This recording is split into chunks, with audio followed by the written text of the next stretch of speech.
Bom dia a todos. Prazer tê-los aqui para a gente refletir juntos nessa série, né, especificamente nesse tema de relativismo moral, dentro da série de Luz na Escuridão, Conhecendo a Verdade em Tempos de Mentira. E o nosso assunto aqui é o relativismo moral, especificamente nesse ambiente de trabalho profissional, comercial, de mercado e assim por diante, né? Seguramente é um tema bem desafiador. O Filho de Deus vai encontrar muita armadilha e muita oportunidade para desrespeitar, desonrar o Senhor nesse mundo corporativo. Eu fiz parte dele boa parte da minha vida. Antes que algum engraçadinho faça piada, deixa que eu faço, né? Antes de atuar como pastor aqui, eu trabalhava. E vivi esse mundo corporativo até 2005, né? Quando eu vim aqui para a igreja. E, obviamente, eu vou rechear aqui o conteúdo com algumas experiências, observações que eu fiz e que ainda faço, né? Com as minhas interações com irmãos da igreja, com pessoas que eventualmente me procuram para algum tipo de ajuda, ou que eu interajo, né? E fico sabendo de coisas que acontecem. E vocês também são bem-vindos para trazer as suas contribuições, tá? Se eu fizer alguma pergunta, por favor, responde, pelo menos para não ficar sem graça aqui, né? E fiquem à vontade para fazê-las, inclusive, a qualquer momento, tá? Não tem regra aí para fazer pergunta. Levanta a mão, aí eu posso eventualmente terminar um raciocínio, te dou a palavra. Lembra que a sua pergunta pode ser relevante para outras pessoas, tá bom? Vamos introduzir um assunto. Antes disso, vamos orar, né?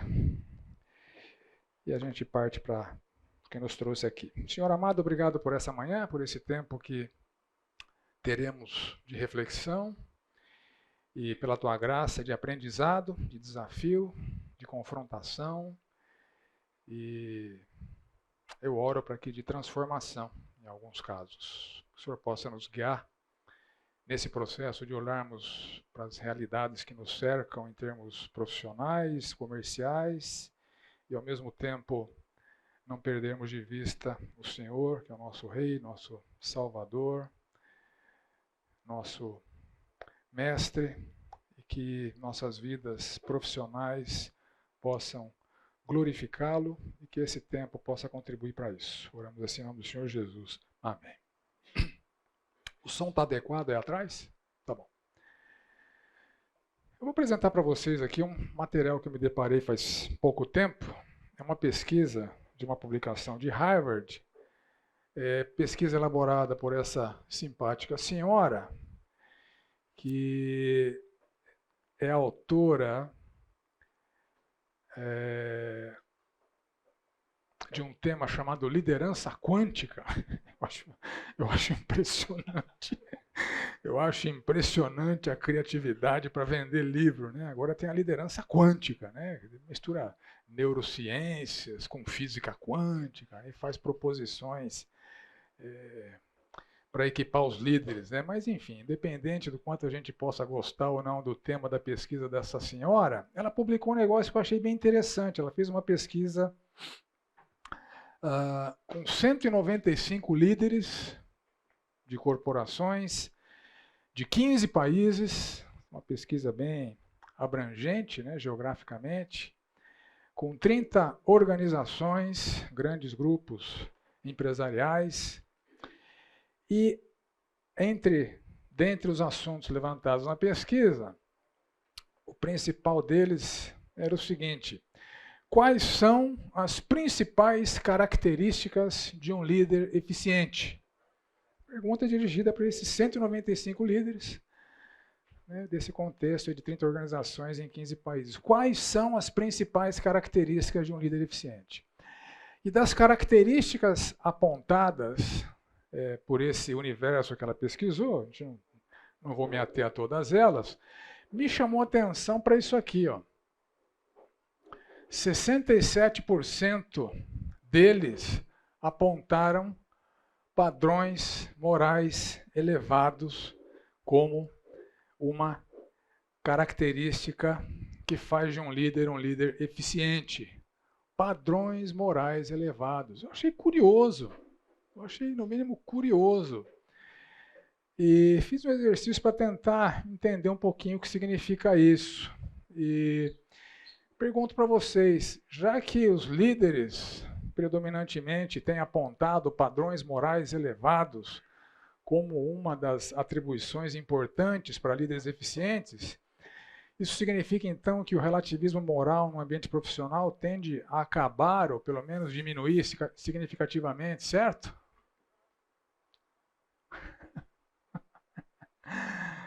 Pesquisa é que nem papel, aceita tudo, né? Olha só, os padrões morais elevados e o relativismo moral. Que padrões morais elevados são estes valorizados por esses 195 líderes das 30 organizações desses 15 países? Eu penso que há uma discrepância terminológica aqui, né? Eu penso que alguns deles podem até ser líderes cristãos, mas não é o caso da maioria.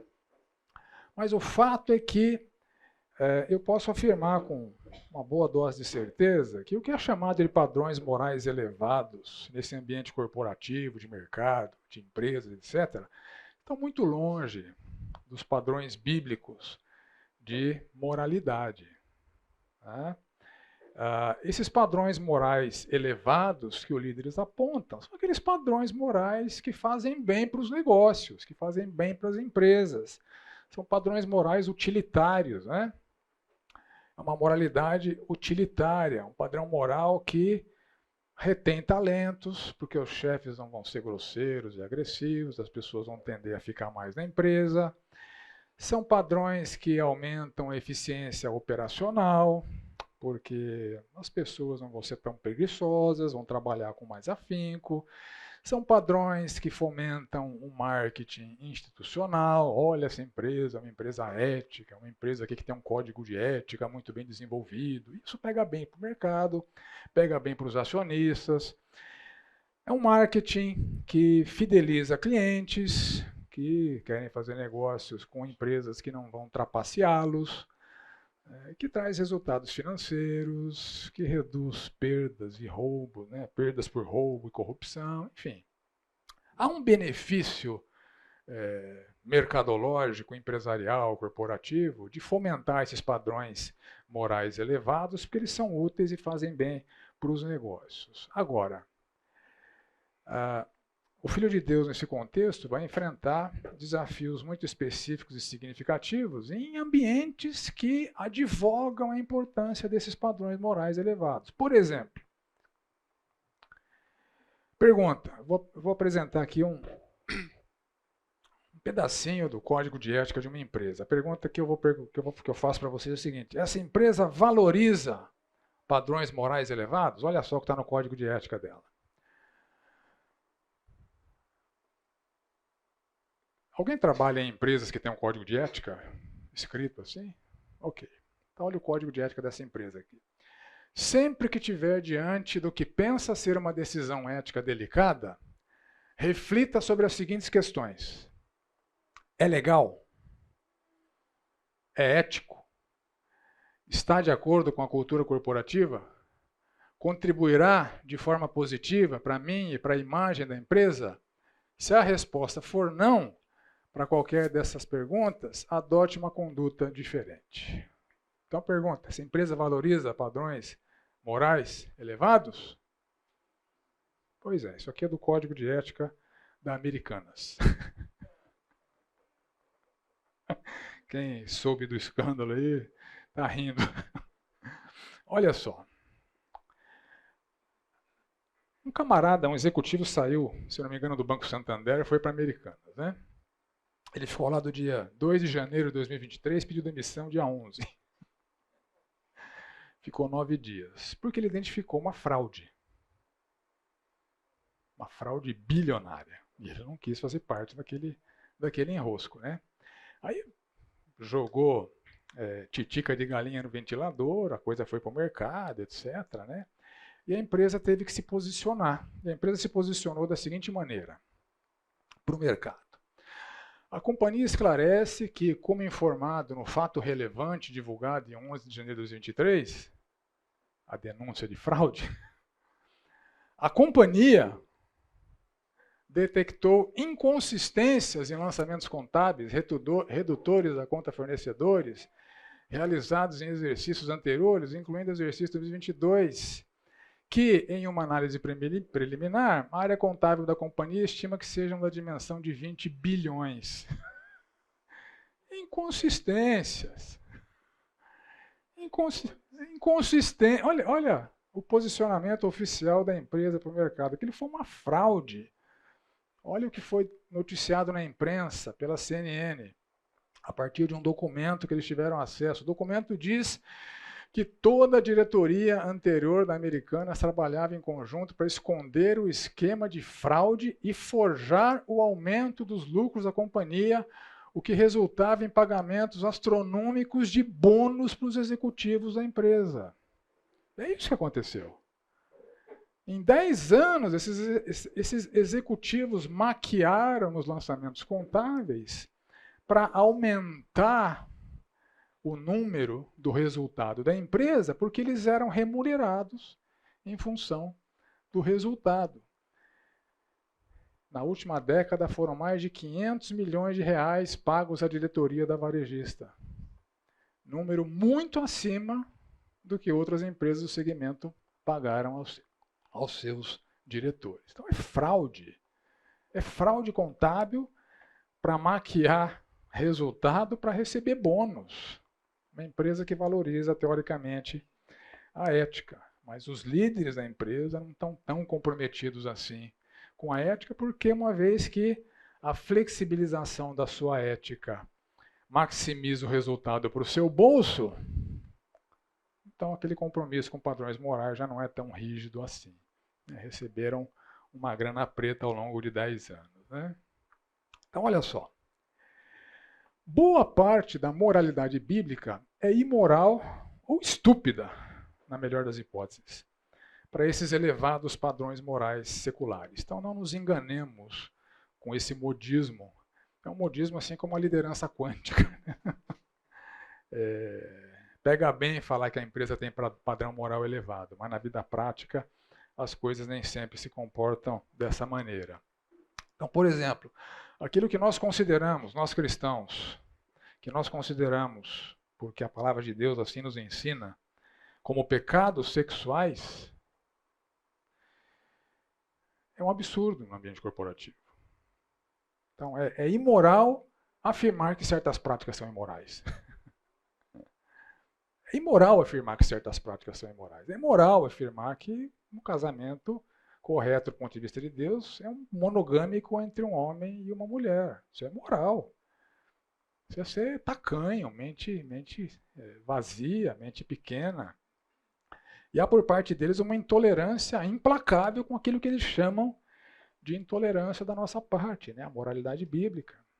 Então, muitos cristãos têm sofrido nesse ambiente corporativo por conta de campanhas que advogam imoralidade sexual e que eles não querem aderir e são perseguidos por isso. Certas virtudes que são valorizadas nas escrituras, como por exemplo a humildade, a subserviência, o contentamento com pouco, aprendi a viver contente em toda e qualquer situação. Para quem está nesse ambiente corporativo, querendo subir na carreira, ganhar dinheiro, ganhar bônus, fazer negócio, ganhar cliente, fechar contrato, isso aqui é um absurdo. Humildade. E o marketing pessoal? Subserviência? Não, que isso? Isso é ridículo. E o compromisso com a verdade, que é o nosso grande tema aqui hoje. Né? O compromisso com a verdade que é uma atitude esperada de um filho de Deus 100% do seu tempo. No mercado não é bem assim. Mentir faz bem para você. Isso quem diz é a Forbes. Olha o que a Forbes publicou. Se eu dissesse, palavras do autor, se eu dissesse que mentir é bom para você, provavelmente você não acreditaria em mim, mas confie em mim, eu não estou mentindo. Simplesmente falando, mentimos porque funciona. Quando fazemos bem, conseguimos o que queremos. Mentimos para evitar situações constrangedoras ou punição. Quem nunca enrola um chefe aqui para escapar de uma represália? É claro, acima de tudo, mentimos para agradar a nós mesmos, seja exagerando nossas qualificações ou reforçando nossas histórias. Frequentemente contamos em verdade para nos fazer parecer e sentir melhor. Marketing pessoal, ambiente corporativo, que é permeado por mentiras. E o New York Times vai além, a importância de mentir. O artigo do New York Times. Sem a nossa capacidade humana de mentir com sucesso, pelo menos grande parte do tempo, a civilização ocidental logo desmoronaria ao nosso redor. A mentira sustenta a civilização ocidental. As vítimas mais óbvias incluiriam a paternidade, pais mentem para filhos, para o seu bem, né? A amizade, pessoas mentem umas para as outras para a preservação da amizade.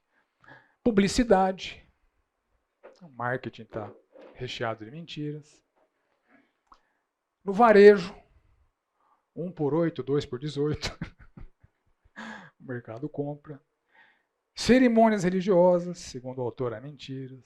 No cortejo, né, visando um relacionamento amoroso. Na política, nos julgamentos por um júri, tanto a promotoria quanto a defesa vão apresentar mentiras para tentar convencer aquele júri. Enfim, a tese do artigo é o seguinte: a mentira é fundamental para sustentar a sociedade ocidental. E essa é uma realidade, porque afinal de contas, quem não é filho de Deus é filho de quem? Então a Bíblia categoriza a humanidade nessas duas filiações. Quem não é filho de Deus é filho do diabo. E o diabo é pai do quê? Gente, não tem surpresa aqui, né? O desafio é nós, nesses ambientes onde as pessoas estão com a sua moralidade, esses altos padrões morais, formatados por conceitos e concepções satânicas. Isso vai trazer desafios éticos muito significativos. Continuando meu argumento aqui, isso aqui eu me deparei com um artigo recentemente de uma pessoa que se chama Janaína Lima, que se apresenta como um top voice do LinkedIn, como mentora de carreira, enfim. Ela divulgou alguns motivadores que ela percebe nas pessoas que ela assessora nas suas carreiras. O que motiva as pessoas nas suas carreiras profissionais? Primeira motivação, dinheiro. Dinheiro.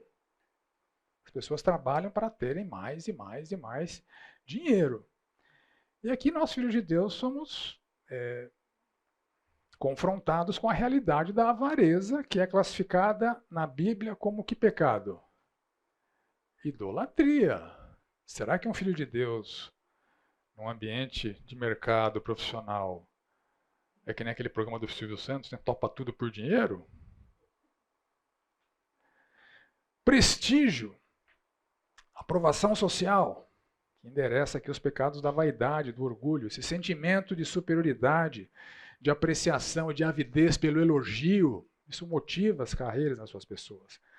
Essa visibilidade corporativa, mercadológica, isso massageia o ego. As pessoas se sentem bem com isso e buscam atingir isso nas suas carreiras. Autorrealização, que se confunde aqui com um propósito de vida. Quem não tem esperança, eventualmente encontra na carreira o sentido para a vida. E o Filho de Deus? Estou cansado de ouvir de casos de gente que se aposentou e entrou numa depressão profunda, porque perdeu a identidade, perdeu o sentido de viver.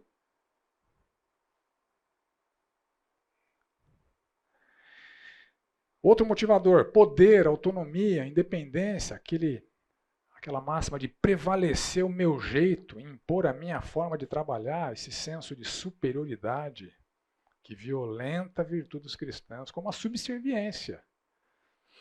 Biblicamente, a subserviência é nobre. e não a proeminência. E o Filho de Deus nesse ambiente permeado por esses alvos corporativos, como é que a gente vai se comportar ali?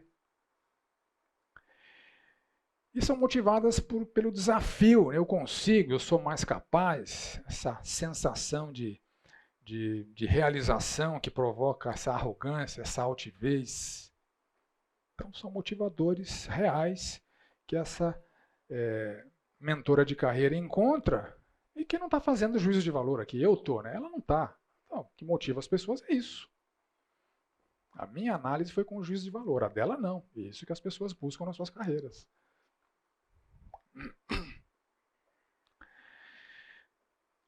Então, carreira dá sentido à vida. Então, esses líderes de padrões morais elevados, muitos deles vivem essas realidades. Suas carreiras dão sentido à sua vida. Eles têm prazer na visibilidade, na vaidade. Eles lutam pelo poder. Eles têm avidez pelo dinheiro. Veja o caso da Americanas, né? Maiores salários, maiores prêmios, né? Vários executivos são contratados a peso de ouro. Tem um plano de benefícios diferenciado. Isso motiva, né, as pessoas a correrem atrás dessas oportunidades. Altivez, ostentação, arrogância. Vários líderes são idolatrados, né? As pessoas querem ser que nem ele. E eles sentem prazer por essa admiração, por esse despertamento até de inveja em outras pessoas. Eles estimulam a ganância e a vaidade nos seus liderados, né? Como disse, esqueci o nome do personagem. Quem assistiu aquele filme Wall Street? Mas o primeirão lá, né? Greed is good. A ganância é bom, a ganância te motiva. Sem ganância você não busca objetivos. Sem ganância você não vai para o próximo nível. Ganância é uma coisa boa. Então essa é a realidade dos líderes corporativos e seus padrões morais elevados. Além de tudo isso, ainda se comportam como donos na verdade e são mentirosos em geral. A mentira faz parte da vida. Mentir faz bem. Mentir funciona. E a gente mente nesse ambiente para alcançar os objetivos. Ok.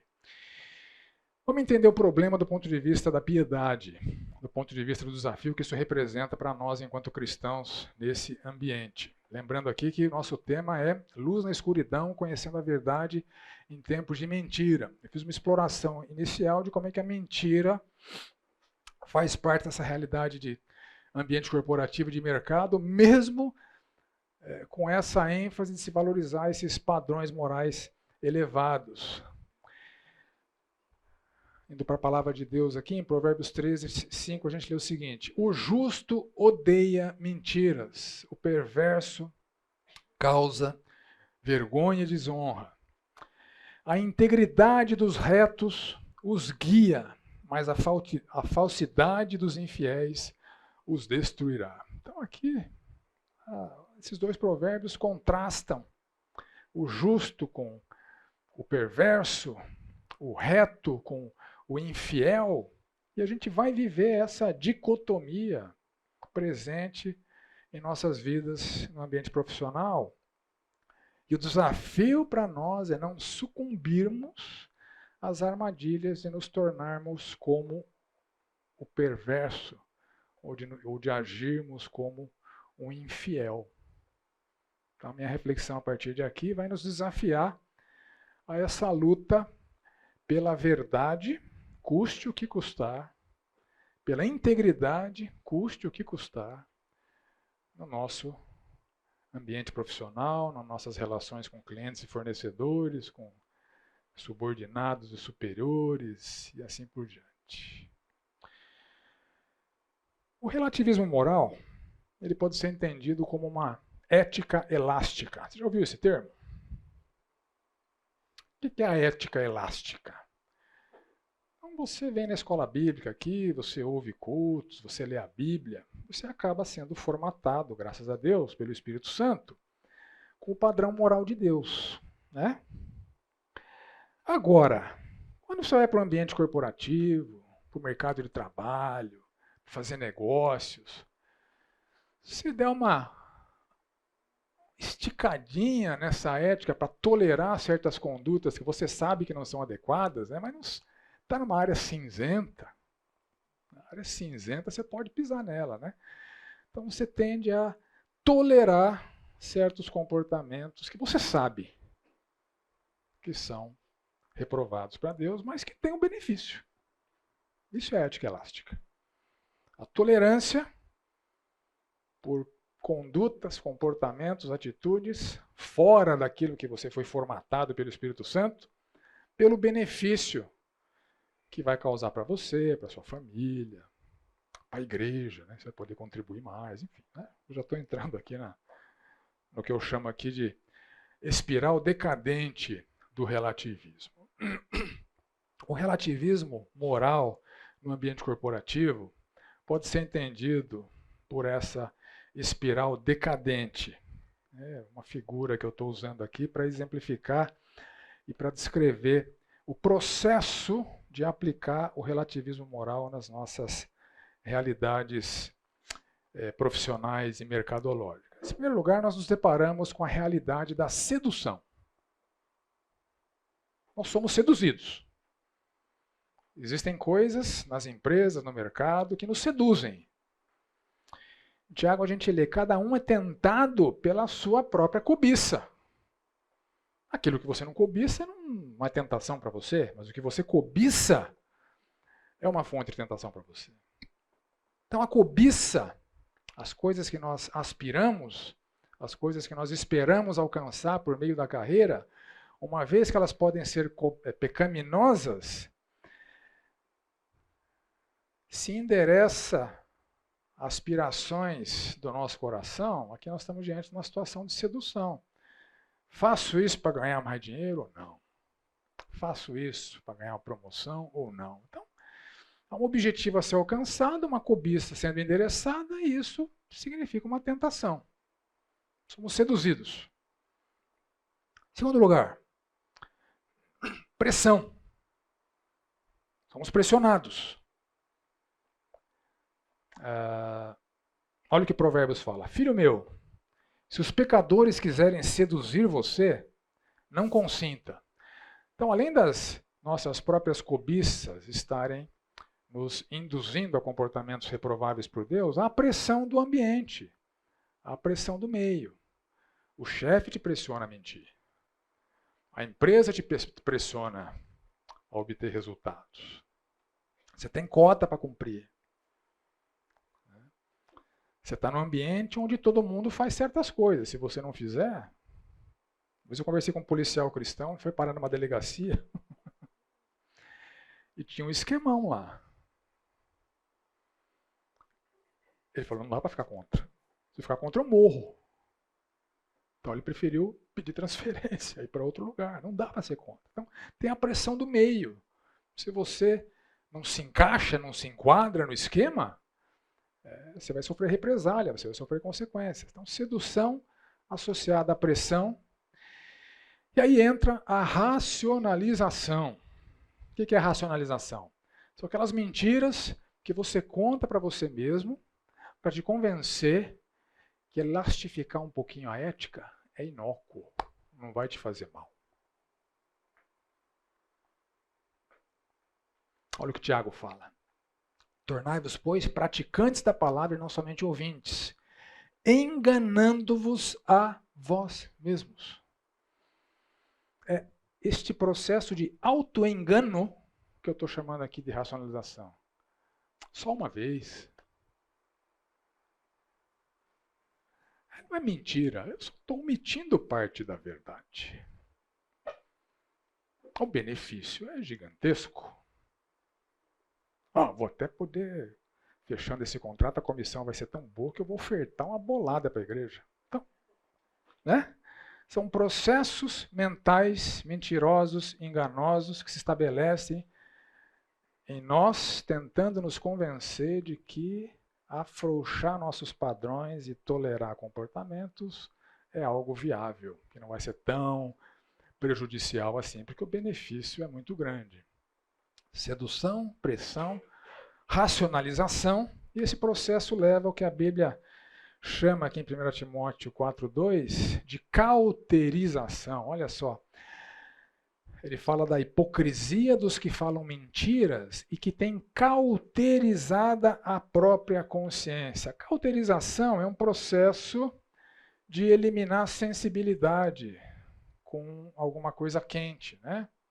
Você queima uma parte da pele, ela queima os nervos, você não sente mais dor, não sente mais nada ali. Então essa palavra está sendo usada aqui na cauterização da consciência. A consciência, ela nos fere, ela nos machuca, ela nos faz sentir mal quando a gente faz alguma coisa que contraria os nossos valores, os nossos padrões, a vontade de Deus, etc. Mas a insistência no erro, não tenta isso não, tá? Mas eu já experimentei isso.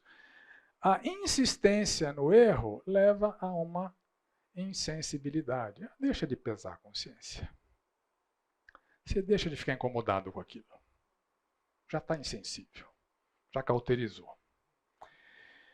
E ao ser seduzido, pressionado, sucumbir às suas racionalizações, ter cauterizado a sua própria consciência, ocorre esse fenômeno que é condenado em Romanos 12, que é a conformação ao mundo. Não vos conformeis com este século, transformai-vos pela renovação da vossa mente. O conceito da palavra aqui de Deus é o seguinte: não assumam a forma do mundo. Não é porque todo mundo faz, você vai fazer. Não é porque todo mundo mente que você vai mentir. Não é porque todo mundo suborna autoridades que você vai subornar. Então, quando você faz o que todo mundo faz, você está conformado, está violentando uma expectativa que Deus tem para com você. Não se conforme a este mundo, custe o que custar. Você não foi chamado para fechar contrato, você foi chamado para honrar Deus. Eventualmente você honra a Deus justamente não fechando o contrato, apesar das pressões corporativas que você sofre. Não se conforme. E finalmente a gente acaba como um vórtice, né? Nos leva para o ralo da aprovação. Somos reprovados por Deus. Examinai-vos a vós mesmos se realmente estáis na fé. Provai-vos a vós mesmos, ou não reconheceis que Jesus Cristo está em vós, se é que já não estáis reprovados. Então a reprovação de Deus tem implicações terríveis para as nossas vidas. Terríveis. E eventualmente é a falta desta percepção de que a reprovação é algo terrível, essa falta de percepção que nos leva a sucumbir às armadilhas profissionais, mercadológicas e assim por diante. Então esse é o processo. Sedução, pressão, racionalização, cauterização, conformação, reprovação. Então é disso que nós precisamos, como filhos de Deus, escapar. E é nesse processo que muitos filhos de Deus estão naufragando na sua fé e obtendo para si a reprovação de Deus. Fala, Paulo. Quando Jesus fala para a gente ser salvo da terra e luz do mundo, envolve a gente cumprir com o objetivo que era não deixar a sociedade apodrecer e ser a referência. Então essa reprovação está com o Senhor Jesus falando sobre isso, inclusive. Sem dúvida. Muito obrigado. É isso mesmo.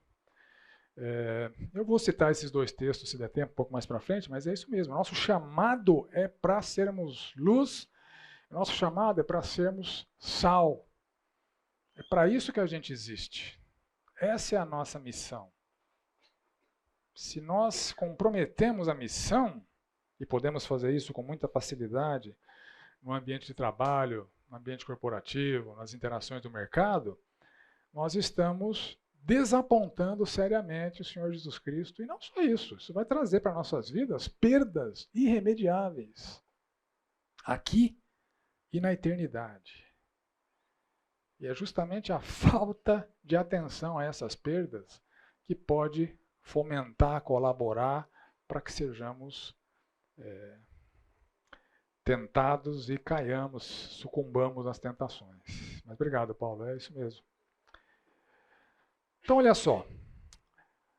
Eu vou explorar agora com vocês, de uma maneira prática, algumas coisas que eu enxergo de manifestações deste relativismo moral no contexto profissional, nas nossas práticas de mercado e assim por diante. Como é que a gente escapa desse processo de sedução, pressão, racionalização, cauterização, conformação e reprovação diante dessas realidades que a gente vê de maneira muito clara se manifestando. Eu peguei alguns exemplos, obviamente não estou esgotando o tema, né, mas estou exemplificando, para nos instrumentalizar para situações diferentes dessas também, algumas manifestações desse relativismo nos comportamentos e relações profissionais, nas interações com os clientes, fornecedores, com o governo, autoridades civis, com os nossos superiores, subordinados e funcionários. Então vamos ver como é que a mentira, o relativismo moral, se manifesta em cada um desses cenários. Tá? Ok, então começando aqui com comportamentos e relações profissionais. Uma primeira realidade que eu observei e continuo observando por relatos de pessoas, né, que me trazem contextos que estão vivendo nas suas empresas, é que os fins justificam os meios. O fato é que nas empresas em geral há uma grande competição entre as pessoas para as promoções, para os salários, para as vagas gerenciais, para a ascensão na carreira. As pessoas estão competindo entre si. Nem todo mundo vai virar gerente. Dos gerentes, nem todos vão virar diretores. Dos diretores, nem todos vão virar VP. E dos VPs, nem todos vão ser presidentes, só um. Então, nesse processo de almejar a ascensão profissional, há uma grande disputa entre as pessoas. E nós, filhos de Deus, estamos lá nas empresas, estamos sujeitos a essas realidades, sendo seduzidos, pressionados, racionalizando, cauterizando, conformando e eventualmente reprovando. Olha só. O Salmo 15 é muito interessante. O Salmo 15 deveria validar todas as nossas interações profissionais, empresariais. Leia o Salmo 15 antes de ir para o trabalho. Todo dia, antes de trabalhar, abre a Bíblia e leia o Salmo 15.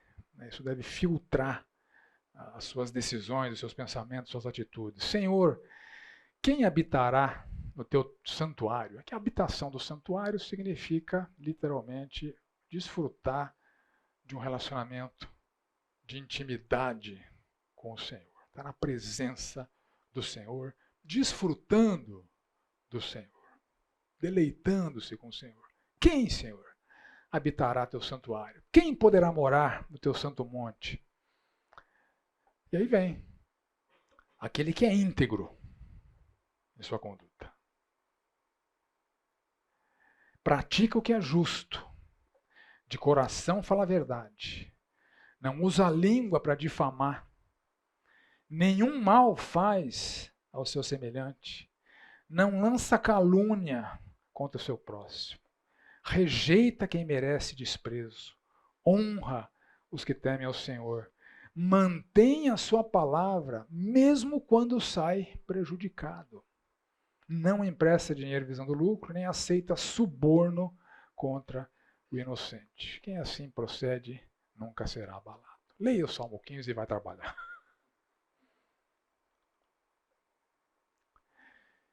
Eu tive um chefe na Bosch, um crente. Trabalhei na Bosch, né? Logo que eu saí da faculdade, trabalhava lá com tecnologia da informação, com desenvolvimento de sistemas. E sempre me dei muito bem com esse camarada, né? Até que um dia ele começou a não conseguir entregar algumas coisas que ele estava sendo cobrado, né? E o chefe dele tomou a decisão de, por um período de tempo, deixar ele dedicado exclusivamente para as coisas que ele não estava entregando e me colocou no lugar do cara. Aquilo para mim foi terrível. Se eu soubesse o que ia passar, eu não tinha aceitado, né?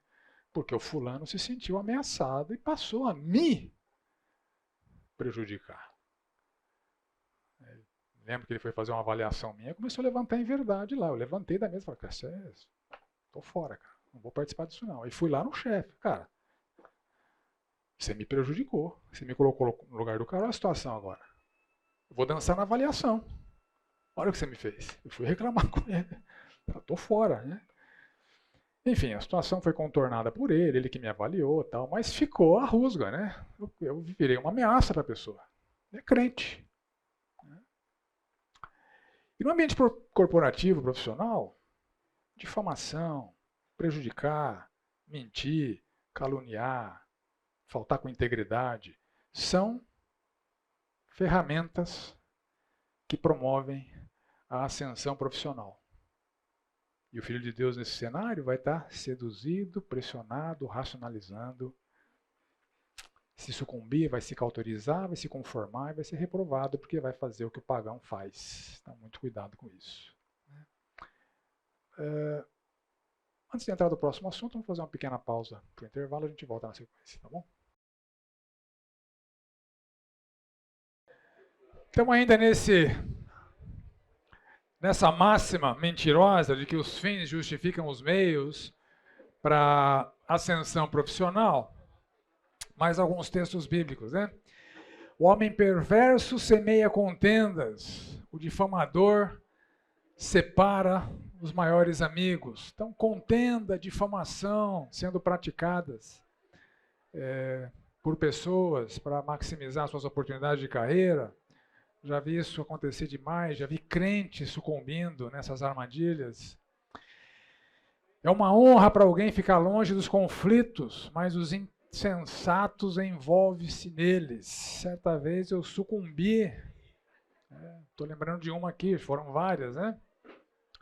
Estou participando de uma reunião, numa outra empresa, a reunião começou a ficar tensa, as pessoas começaram a falar mais alto, eu comecei a ficar tenso, eu comecei a falar mais alto, eu fui ofendido, eu ofendi.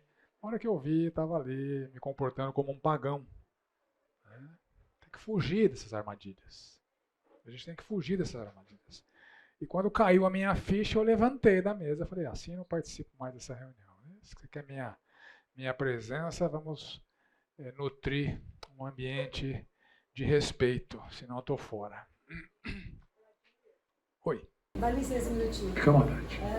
Concordo plenamente, né, dessa experiência que você contou, mas eu quero contar uma outra experiência que também é uma outra forma de meio corporativo, onde é difícil para o cristão, porque a Bíblia fala que há tempo para tudo. Há tempo para falar e há tempo para calar. Há tempo para agir e há tempo para atuar, né? Para ficar quieto, não atuar. Então, assim, essa sabedoria. Porque também, às vezes, muitas vezes, num ambiente, quando é necessário, por exemplo, no meu ambiente escolar, em que o cristão precisa ser o que o irmão falou, luz para o mundo, sal, o cristão, em nome de, eu não vou me envolver em conflito, ele se cala totalmente e coisas assim, e no momento, às vezes, que era para ele estar se pondo como voz, né, como falando da injustiça, falando isso não, claro, da forma correta, isso é Deus que tem que trazer esse equilíbrio, ele também usa às vezes para falar, eu não vou me envolver em nada, isso era uma coisa que me entristecia muito, porque você fica numa voz ali falando, ou se colocando de forma, claro, Deus honra sempre, mas também precisa... Não, sem dúvida, eu não estou defendendo aqui, nem os textos que eu estou usando estão defendendo isso, né? A passividade, mas você pôs um bom ponto aqui. Eventualmente ser luz no mundo é inclusive fazer prevalecer o padrão de Deus nos ambientes onde a gente está inserido. Isso eventualmente vai gerar alguns conflitos de ideias, mas os conflitos de ideias, o cristão tem que participar deles de maneira branda. A palavra branda desvia o furor, a palavra dura suscita a ira. A gente tem que participar dos debates de ideias honrando a Deus. Esse é o desafio. Eu não honrei a Deus aqui, né? Então, ser sal e ser luz é fazer prevalecer os valores, os princípios de Deus, e isso vai nos levar a debate de ideias. Mas a forma como nós debatemos é que honra ou desonra a Deus. Né? Mas obrigado pelo seu ponto, ele é bem pertinente. Né? Faz parte da nossa missão fazer prevalecer a luz onde há trevas. Agora, a gente não pode, ao tentar fazer isso, nos comportarmos como trevas. Exato. E a questão do pecado do orgulho. O orgulho só gera discussões, mas a sabedoria está com os que tomam conselho. E a questão do orgulho nos leva para essa próxima mentira, né, que o marketing pessoal é sempre legítimo.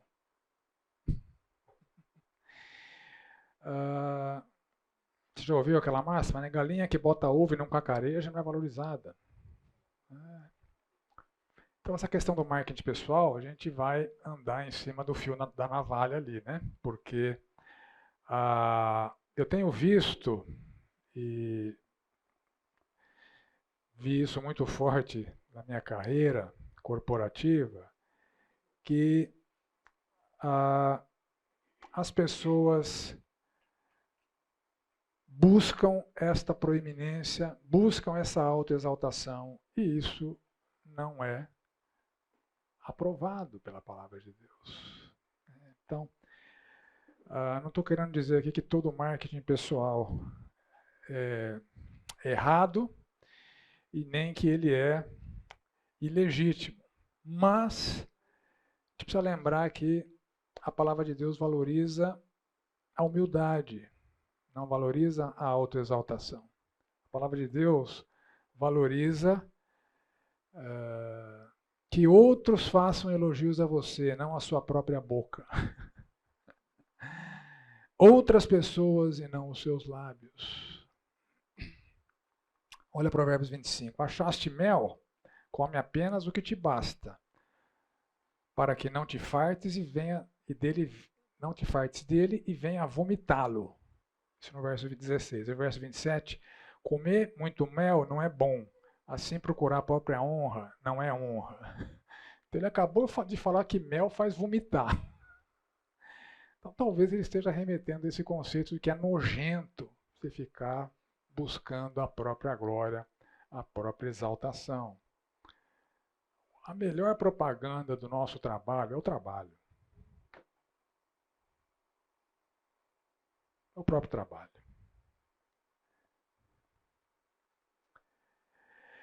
Outra mentira que a gente ouve, que muita gente pratica, quando eu estou na igreja, eu sou aqui o piedoso. Quando eu estou no mercado, quando eu estou no trabalho, lá o ambiente é de hostilidade, vale tudo.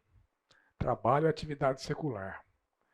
Então essa separação, tem gente que faz isso muito bem, equivocadamente, mas muito bem. Separa o que é secular do que é religioso, o que é piedoso, né? O profano e o religioso. Fala aqui. Só antes de passar por esse ponto no marketing pessoal, normalmente, por exemplo, de uma entrevista ou de uma possibilidade de vaga, enfim, quando você vai falar das suas qualidades, onde você consegue perceber quando passa para ser um autoelogio para uma descrição de qualidades suas que você tem que ter como profissional? É difícil estabelecer um critério pessoal, porque isso pode não ser aplicável para qualquer pessoa em qualquer situação. Mas você tem que estar buscando a glória de Deus, a glória do Senhor, e tem que estar ciente de que Deus valoriza a humildade, e você se posicionar como um arrogante, como um petulante, isso vai ser contrário à vontade de Deus na sua vida. Mas eu tenho para mim que eu, por exemplo, olha a minha rede social. Eu não vou publicar nada. Eu abomino a ideia de passar por alguém que está querendo alguma glória pessoal. Então eu não publico ideia, não publico texto, não discuto nada. Eu sou bem recatado. Mas não posso afirmar que quem não se comporta como eu está sendo arrogante. Então, Romanos 14 diz o seguinte: bem-aventurado o homem que não se condena naquilo que aprova. Vai participar de uma entrevista? Esteja lá para honrar a Deus. Vai falar de você quando você for perguntado, mas você não vai extrapolar o limite do que você acha que é arrogante, do que você acha que é autoexaltador, e talvez essa fronteira para você seja diferente da minha. Mas nós dois temos que buscar honrar o mesmo Deus, e nossas atitudes vão ser diferentes nesse contexto. Tá? Então tem certas coisas que não dá para estabelecer, vai até aqui, não vai até lá. Tem que ter o princípio. O princípio é honrar a Deus, obedecer a Deus, e não ser condenado naquilo que você está fazendo, naquilo que você está provando na sua conduta. Fala, Paula. Sugestão prática, que eu acho que funciona e é justo diante de Deus, apresentar. As pessoas falam que eu tenho essas e essas características.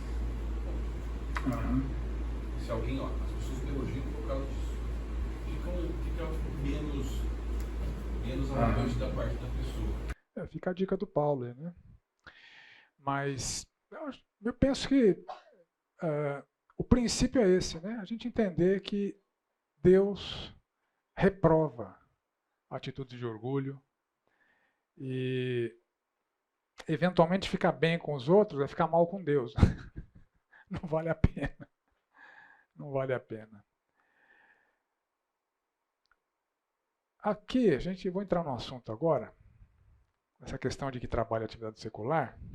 Alguns podem estranhar o texto bíblico que eu vou usar. O texto bíblico endereça esse princípio do Antigo Testamento, que está lá em Deuteronômio 22.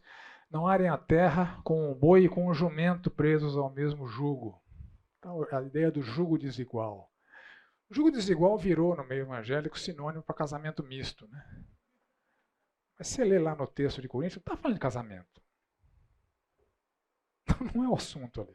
Eu não gosto dessa terminologia para casamento, tá? Casamento misto é proibido. Deus reprova. Mas jugo desigual é usado em outro contexto. Olha só que a Bíblia fala de jugo desigual. Não vos ponhais em jugo desigual com os incrédulos, porquanto que sociedade pode haver entre a justiça e a iniquidade, o que comunhão da luz com as trevas, que harmonia entre Cristo e o maligno, que união do crente com o incrédulo, que ligação há entre o santuário de Deus e dos ídolos, porque nós somos santuário do Deus vivente, como ele próprio disse. Habitarei e andarei entre eles e serei o seu Deus, eles serão o meu povo. Por isso retirai-vos do meio deles e separai-vos do Senhor. Não toqueis em coisas impuras e eu vos receberei. Serei vosso pai e vós serei para mim filhos e filhas, diz o Senhor Todo-Poderoso. Paulo, nesse assunto, ele já tinha escrito lá na primeira epístola para os corintianos, lá, Coríntios, tá?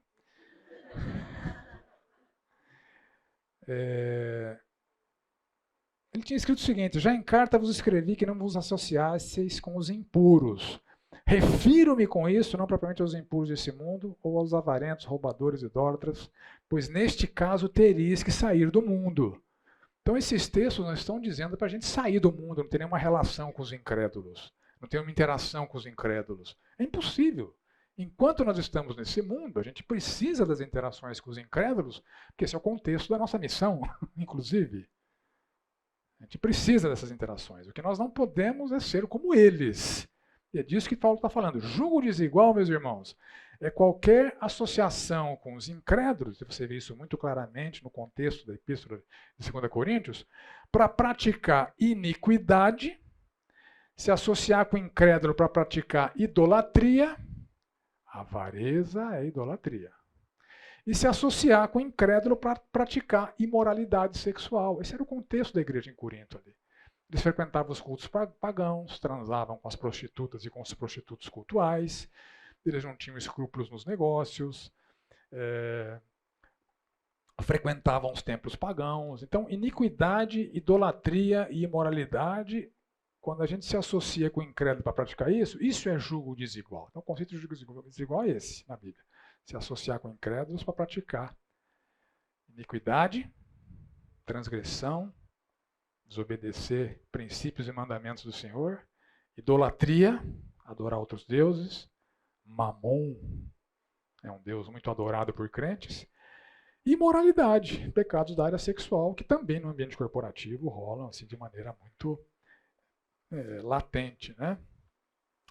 Então, olha só. Olha que interessante. Pastor é preso por receptação de equipamento de som furtado de outra igreja. Isso é jugo desigual, né? Se associar com o incrédulo para praticar iniquidade. Né? O jugo desigual tem a figura do jumento e do boi. Quem é o jumento aqui? Ou essa aqui, né? Pastor que atuava como químico na fabricação de drogas é preso na Bahia. Olha que interessante. Eu estou falando mal de pastor, porque se eu falasse mal de engenheiro, de médico, né, alguém poderia me acusar de alguma coisa aqui, né? Mas enfim. Isso é jugo desigual. Qualquer associação que você faça com incrédulos para desagradar, desobedecer princípios e mandamentos de Deus. Então não tem problema nenhum você se relacionar com incrédulos, fazer negócios com incrédulos. Você faz todo dia negócio com incrédulos, né? Quando você vende para um cliente incrédulo, quando você vai num banco, ele é incrédulo, quando você compra no fornecedor, ele é incrédulo, seu colega de trabalho é incrédulo, então a gente está no mundo. O problema é o jugo desigual. Então não há essa separação entre ambiente secular e ambiente sagrado. Trabalho não é atividade secular, trabalho é atividade sagrada. Trabalho é contexto de servir e honrar a Deus. Você não está lá para fechar contrato, você está lá para servir e honrar a Deus. Não deixa a espiral decadente te desviar. Enganar clientes é parte do negócio. Faz parte, né? A gente não fala tudo que tem que falar, né? Nem toda a característica do produto é verdadeira, nem todo o serviço prometido é entregue. E aqui nós nos deparamos com esse conceito de balança enganosa, né? Que estão condenado na Bíblia. Trouxe aqui uma figura de uma balança da antiguidade. O que era a balança da antiguidade? Era um dispositivo como esse aqui, onde havia padrões, né, de peso, né, nos nossos dias. Tem um padrão de 1 quilo lá. Você vai vender 1 quilo de alimento, você pega o pezinho de 1 quilo, você põe de um lado e você põe no alimento do outro lado até que a balança fique igual, né? Então o que é a balança enganosa? A sua referência de 1 quilo não é bem 1 quilo, né? É menos, né? 800 gramas, né? 800 gramas escrito 1 quilo ali, né? Então esse é o princípio sendo violentado aqui. Vender e não entregar, prometer e não cumprir. Que a gente vê isso no mercado assim, de maneira muito, muito intensa. Eu participei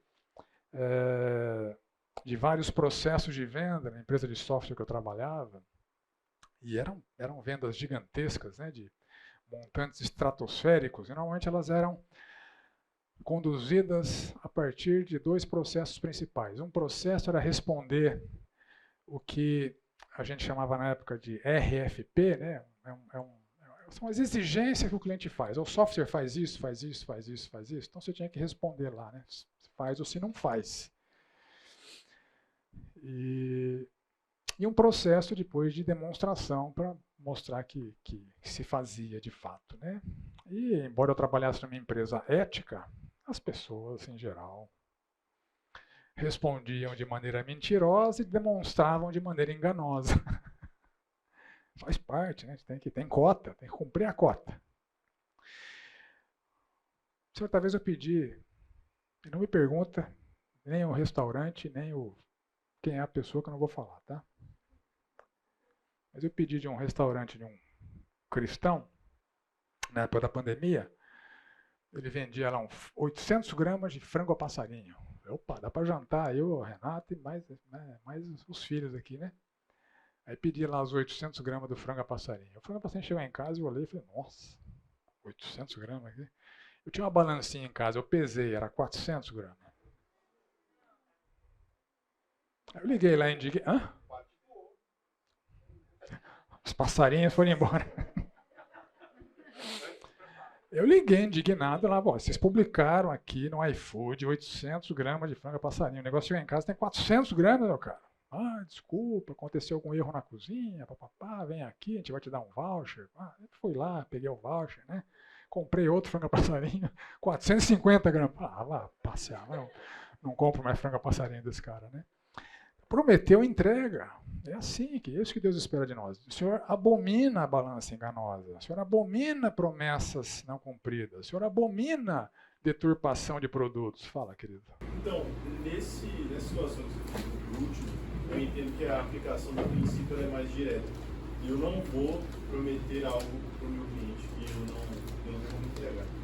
Mas na primeira situação que você colocou, de venda corporativa e tal, nem sempre você é a pessoa que está envolvida na negociação que mentiu, mas você faz parte da negociação, alguém fez uma promessa falsa. Ou você faz parte de uma empresa que você sabe que parte dela institucionalmente faz uma propaganda enganosa, enfim. Como que a gente se porta nessa situação? A gente é advertido para assumir o próprio prejuízo quando nós somos os responsáveis por assumir com a nossa palavra. Mas a gente coloca a empresa em prejuízo em detrimento de outro, a gente deveria sair da empresa, a gente deveria só se ausentar da negociação, como que a gente se comporta? Você fez uma pergunta genérica, né? Vou tentar responder genericamente, né? A empresa que eu trabalhava, embora as pessoas praticassem a mentira na resposta às perguntas que os clientes faziam, a empresa não aprovava aquilo. Então era uma empresa de fato ética, né?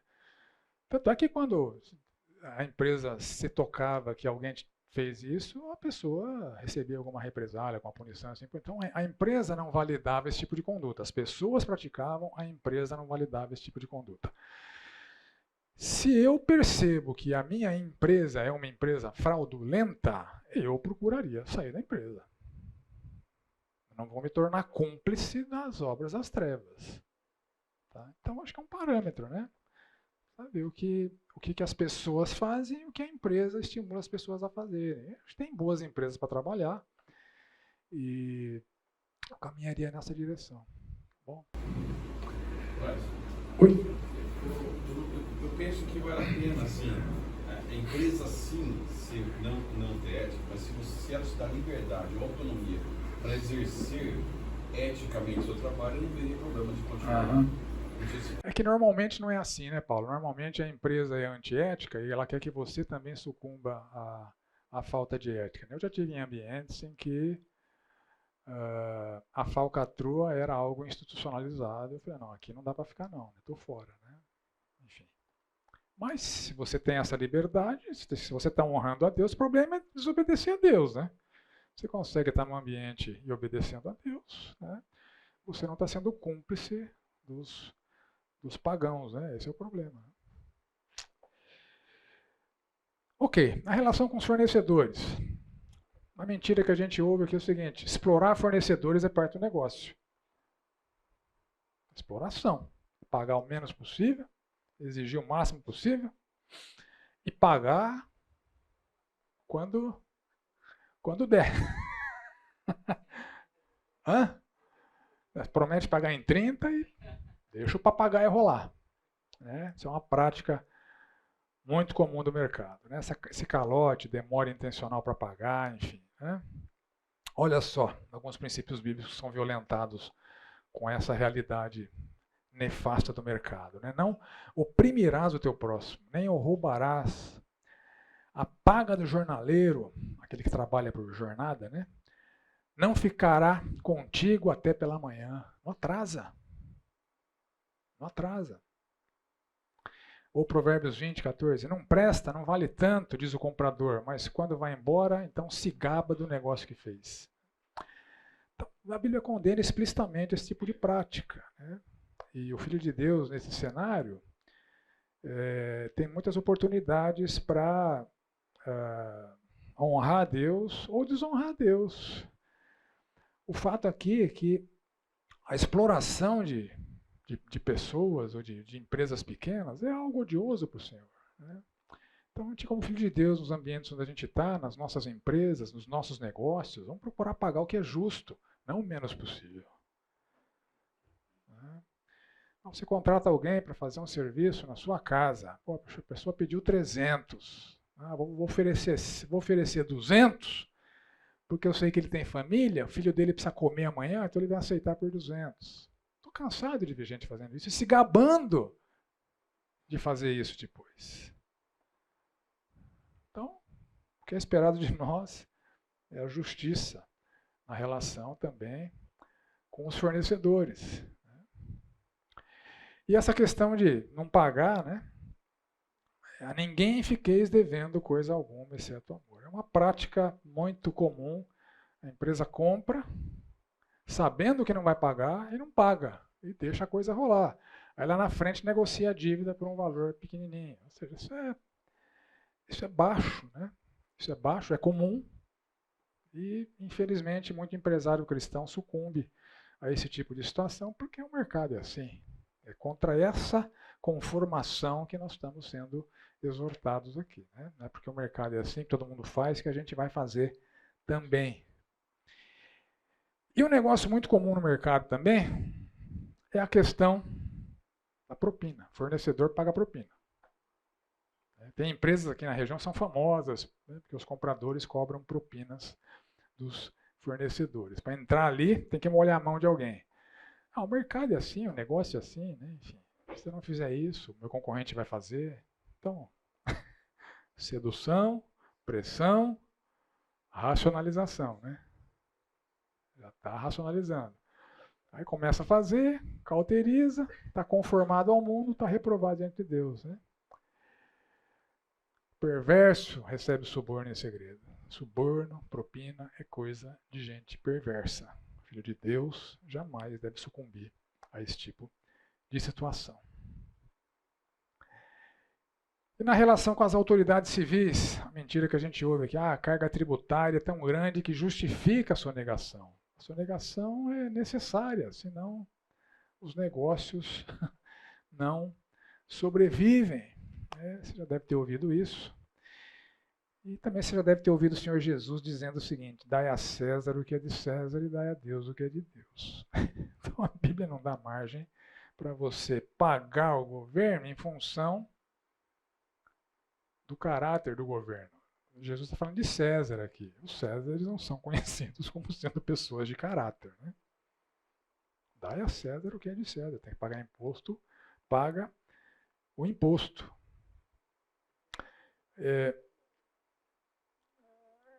Eu tenho um conhecido cristão que ele tinha um negócio, tem um negócio, né? E, segundo ele, o negócio não sobrevive sem a sonegação. Não dá para pagar imposto de 100% do faturamento. Agora, nos dias de hoje, o governo começou a conhecer o faturamento das empresas pelo movimento do cartão de crédito. Quem paga com dinheiro em certos lugares é muito pouco, né? O grande volume de pagamentos é com transações eletrônicas. O governo tem acesso a tudo isso. Ele recebeu lá uma multa milionária e uma cobrança da dívida em função do movimento dele de cartão de crédito. Então, recebeu a justa punição pelo seu erro já aqui, né? Estimativas apontam para esse número aqui, ó, sonegômetro do Brasil. Prejuízo de sonegação fiscal provoca ao Brasil da ordem de 627 bilhões de reais. É muita grana, né? É muito dinheiro. Ainda com todos os mecanismos que existem para o combate à sonegação, ainda é uma realidade e tem muito empresário cristão sucumbindo a essa sedução, a essa pressão, faz as suas racionalizações e sonega, né? É a prática do mercado que eu atuo, todo mundo faz. Se eu não fizer, meu negócio fica inviável, né? Meus concorrentes fazem. Se eu não fizer, eu vou quebrar, vou gerar desemprego, as famílias que dependem da empresa vão sofrer, o governo é corrupto, não merece, lucrando mais eu oferto mais para a igreja, enfim. São as racionalizações que vão subsidiar a prática que é condenável diante de Deus. Então, é uma armadilha. Então, não sucumbam a essas racionalizações. Quando Paulo escreve para os romanos, e nessa época o imperador era o Nero, gente boa, né? Diz a lenda que ele matou a mãe para ficar emotivo e compor uma música. Cara. O cara mata a mãe para ir no baile de órfão, né? Quer dizer, o cara... Mas olha o que Paulo escreve sobre a sujeição a Nero. Todo homem esteja sujeito às autoridades superiores, porque não há autoridade que não proceda de Deus. E as autoridades que existem foram por ele instituídas, de modo que aquele que se opõe à autoridade resiste à ordenação de Deus. E os que resistem trarão sobre si mesmo condenação. Você não tem argumento para não se sujeitar às autoridades. A não ser que a autoridade te manda fazer alguma coisa pecaminosa. Porque a maior autoridade é Deus. Essa é uma pergunta que surgiu na outra aula, né? Dessa aula 2 vezes, né? Se o governo mandar fazer alguma coisa que é condenável biblicamente. Você obedece a Deus, né? Como uma cadeia de comando. A maior autoridade da nossa dívida é Deus. Então, o que Deus manda é inegociável, né? Você não desobedece a Deus para agradar chefe, para agradar a esposa, para agradar marido, para agradar o governo. Você obedece a Deus incondicionalmente, né? E nesse ambiente de autoridades, também o suborno é uma coisa muito presente. Faz parte. Se você quiser, dizem, né? Eu já ouvi isso algumas vezes. Tem órgãos públicos que se você quiser vender, você tem que pagar. Depois, se você quiser receber, você tem que pagar também.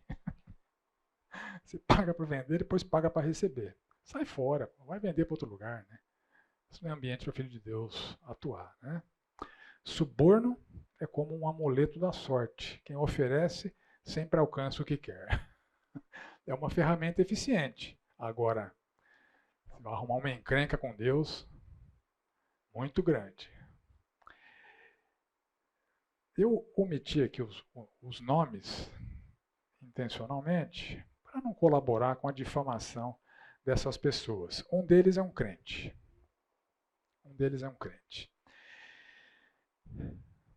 É mais do que crente, ele era vice-presidente de uma igreja batista. Esteve conversando comigo aqui sobre processos de gestão de ministérios, de identificação, nomeação de líderes.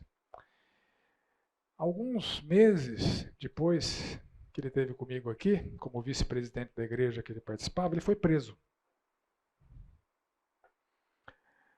E aqui a notícia, uma das notícias, né, que divulgou o fato. Os procuradores acusaram criminalmente o fulano e o advogado ciclano, sócio dele, foi preso em flagrante em julho, num shopping de Brasília, no momento que cobrava R$1,5 milhão de propina para beneficiar o Itaú Unibanco. Ele estava sendo monitorado pela Polícia Federal. O fulano foi acusado de corrupção, de embaraçar a investigação de crime praticado por organização criminosa. Ele fazia parte de um órgão institucional chamado CARF, que julga processos onde as empresas acham que foram cobradas indevidamente de impostos. Tal. Então o CARF tem representantes da sociedade civil, tem representantes dos órgãos públicos e ele é a palavra final nas disputas entre empresa e governo. Ele era um dos conselheiros do CARF e estava vendendo seu voto para o Itaú, né, por R$1,5 milhão. Vice-presidente da minha igreja batista, responsável pelos ministérios, pela nomeação de líderes da igreja. E para a gente, isso tem que soar como não, que tranqueira, né? Gente, quem pensa estar em pé, 1 Coríntios 10. Quem pensa estar em pé, veja que não cai. A armadilha está aí. A gente não pode subestimar a força do inimigo, nem a sua natureza pecaminosa. Nas relações com os nossos superiores, bajulação, cansei de ver isso, né? Bajulação para obtenção de favores. Quem explora os pobres ou cobre os ricos de presentes para progredir na vida, acabará na pobreza. Então, a Bíblia se posicionando contra o pecado da bajulação, tão praticado nesse ambiente institucional, corporativo, né? Então não faça isso. Não seja um puxa-saco, isso é feio e desagrada a Deus. Outra mentira que você já ouviu, né, ou já racionalizou, a insubordinação às vezes é justificada. Ela só é justificada se está comprometendo a moralidade bíblica, né? Porque olha só, a palavra de Deus exortando os servos ali do tempo da igreja primitiva, né? Quando Paulo escreve aos Colossenses, ali servos e senhores, a relação profissional trabalhista era assim, né? Não tinha CLT, não tinha PJ, não tinha autônomo. Ou você era servo ou você era dono de servos, né? E os cristãos estão nesse ambiente. Aí Paulo está se dirigindo aos servos, as pessoas que eram possuídas, né? Ele tinha um dono. Servos, obedecem em tudo a você. Segundo a carne, não servindo apenas sob vigilância, visando tão somente agradar homens, mas em singeleza de coração, temendo ao Senhor. E Pedro, né? Servos, sede submissos com todo temor ao vosso Senhor, não somente se for bom e cordato, mas também ao perverso. Eventualmente, no ambiente de trabalho, a gente vai ter oportunidade de debater ideias com o nosso chefe, mas se no debate a gente perdeu a força do argumento, prevalece, porque o chefe definiu que vai ser. A gente não tem a licença para sermos insubordinados. É feio, isso desagrada a Deus. E já ouvi muito isso. Você já deve ter ouvido também, se falou, lamento, mas eu nunca falei, mas já ouvi muito. Não é problema meu, não sou pago para isso.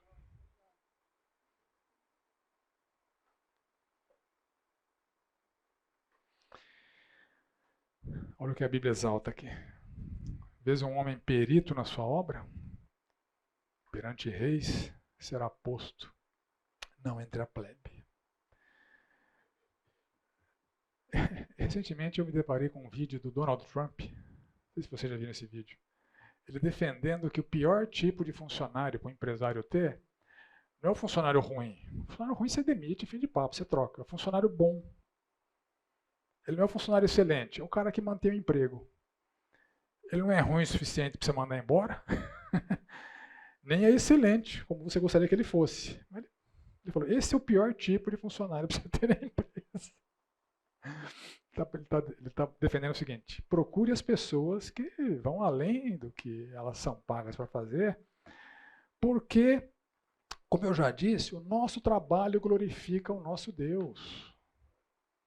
Quando você vai além do que é esperado de você, isso é ser sal, isso é ser luz, isso é honrar a Deus. Então essa postura, não sou pago para isso, não é problema meu. Isso aqui não é para cristão maduro, não. Isso aqui é para gente obscura, né? O Filho de Deus vai se dedicar além do que é esperado. Né? E fazendo isso, você está cumprindo a sua missão, a excelência do seu trabalho vai honrar o seu Deus, isso vai ser um bom testemunho.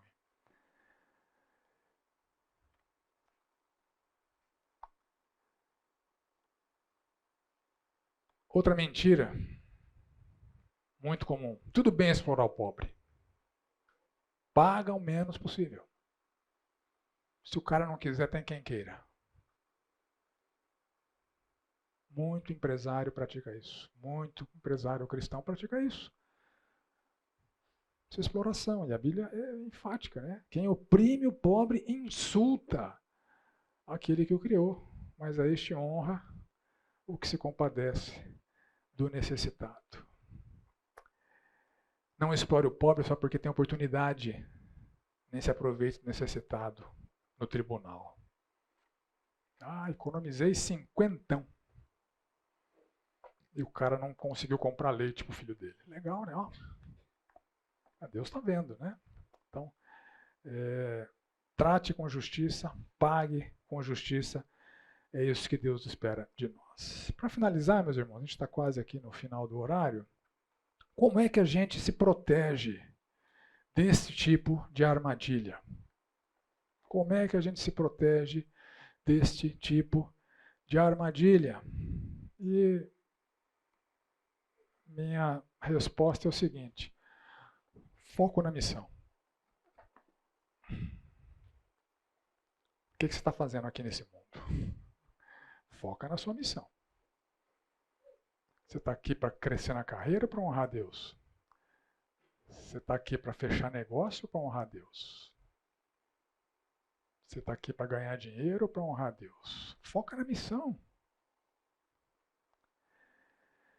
Nenhum soldado em serviço se envolve em negócios dessa vida porque o seu objetivo é satisfazer aquele que o arregimentou.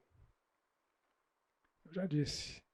O ambiente profissional, o ambiente corporativo é contexto para a nossa missão. Ser sal, ser luz, honrar o nosso Deus. O texto aqui está falando de esse se envolver. A palavra aqui significa literalmente se emaranhar, se entrelaçar com negócios dessa vida. Não deixe que os negócios dessa vida te embaraçem de maneira que a sua missão seja comprometida. Você está aqui para honrar a Deus, não para fechar um negócio. Você está aqui para honrar a Deus, não para subir na carreira. Você está aqui para honrar a Deus, não para ganhar mais dinheiro. Ok? Terminamos aqui.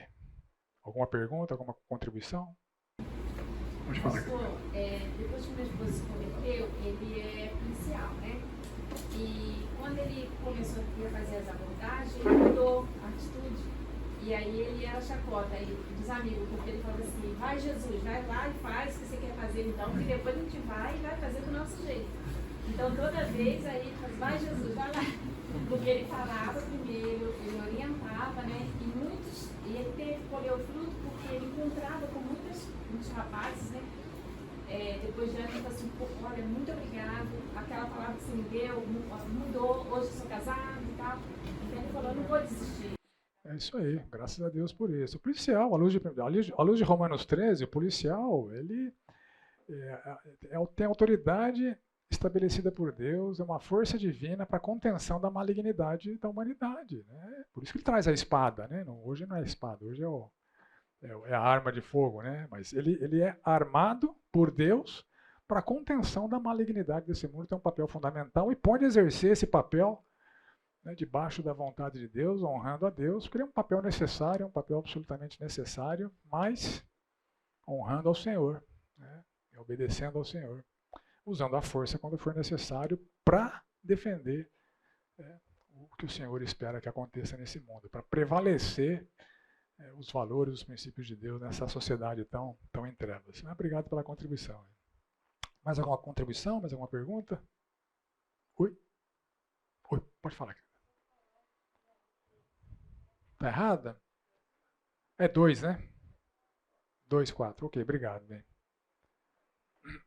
Já corrijo aqui para ir para o site correto. Ok, gente. Alguém quer orar para a gente, para terminar? Algum voluntário? Obrigado. Senhor Deus, nós te agradecemos, Senhor, por esta manhã, por essa palavra, Senhor, abençoadora, ó Deus.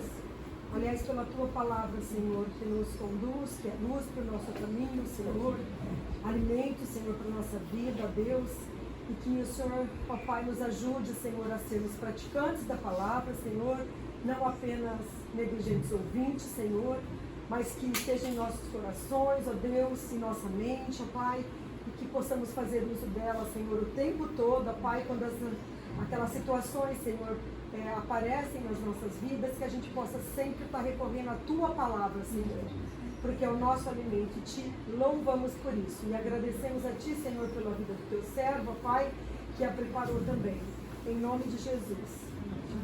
Amém.